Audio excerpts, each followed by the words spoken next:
Hey guys, so today I want to talk about quickly how it's right now is time to sell, and I'm gonna be selling most of my stuff as much as I can of my Pokemon holdings, investments, whatever you call it, and I want to sell them now, and I'm gonna give some reasons why I'm opting to do this, and let me first be clear at the start. I don't think the market is screwed in any way, and I can give many examples that actually things are still trending upwards, but there's a lot of my reasons which I would like to say that it's a good time to sell now. So, first of all, let's start off with just numbers, some actual hard evidence rather than speculation. So, first, we've got the current trending downwards of, let's say, Journey Together. Journey Together basically is exploding, going up all the way up to release before it just starts crashing. You can see this with the booster box going down like 10-20% from release, and that's not crazy because it's still pretty expensive now for a new set. But the point is, usually, like in this current market, we've had things just keep going up rather than going down. And with the ETB, it's even crazier. If you go on TCG Player, check out the chart. In the last 3 months, it's down like 20%, and it's completely taken a nosedive. And yet, it's still expensive for an ETB. This is why I'm saying the market's not cooked, but there's a lot of things going down now. And I've seen this with some of my Pokemon Center ETBs, which is actually one of my main focuses today. Like the Surging Sparks, Pokemon Center ETBs, those have gone down a bit since their highs, Paldean Fates, and I would like to say, even though been going down, I want to sell them now. I want to sell my Pokemon Center ETBs. I want to sell my 151. I have UPCs. I have Blooming Waters. I have an ETB. I want to sell my Crown Zenith. I want to sell basically anything of value, and I can elaborate more on this strategy in another video. But basically, those are the things I want to say that I'm selling now. Things that I wouldn't be selling are like perhaps the Hidden Fates tins, stuff like I got a Crimson Invasion booster box, Sun and Moon booster boxes. The older stuff I wouldn't really touch, but for anything newer, even if it's probably gonna double its value in the next couple years, I'm still selling. And the reason is just because the hype is clearly slowing down. With if the new sets are just dropping after release as it should, it's pretty clear that there's the supply is slowly catching up to demand, and I'm not worried that prices will crash soon, especially for something like 151. Like, who's worried about? And especially one of my biggest points for the Pokemon Center ETBs, the three Pokemon Center ETBs that I have a lot of. I have a bunch of Surging Sparks Pokemon Center ETBs. I have a bunch of Paldean Fates and a bunch of Paldea Evolved. All three of these I got at release at retail, and I've been sitting on these since. And I missed some opportunities to sell when they were like 10-20% higher, but I'm comfortable selling now because the biggest reason is, you never want to be catching the falling knife, and maybe in a year time, 6 months times, who knows, when things actually start to crash, you don't want to be forced to sell then and be selling at a huge loss. Even though they're currently kind of trending upwards, I'd still sell because I'm not going to deny that they're probably going to go up in the near future, but who knows how long they're going to keep going up for.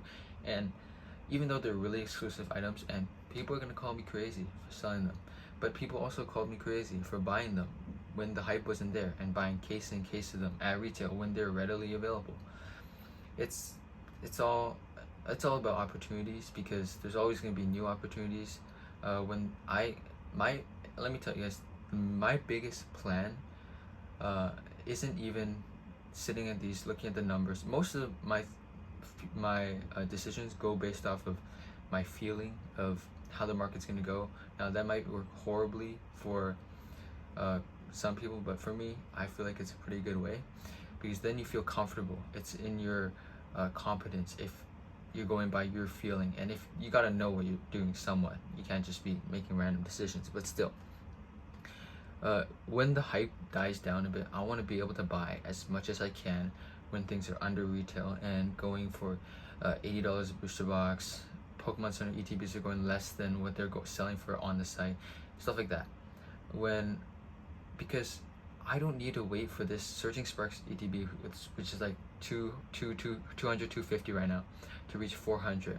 When in the next 2 years, the new set will come out and I can buy it for 60 70 50 60 $70 per ETB, and see that grow to 100 200 rather than holding this. And it's more risky overall, right? Because everything has a roof, and we don't know where the roof is for certain products. Like, we can guess that the roof for Surging Sparks is probably a lot higher than it is now, especially the Pokemon Center ETB with the stamp promo.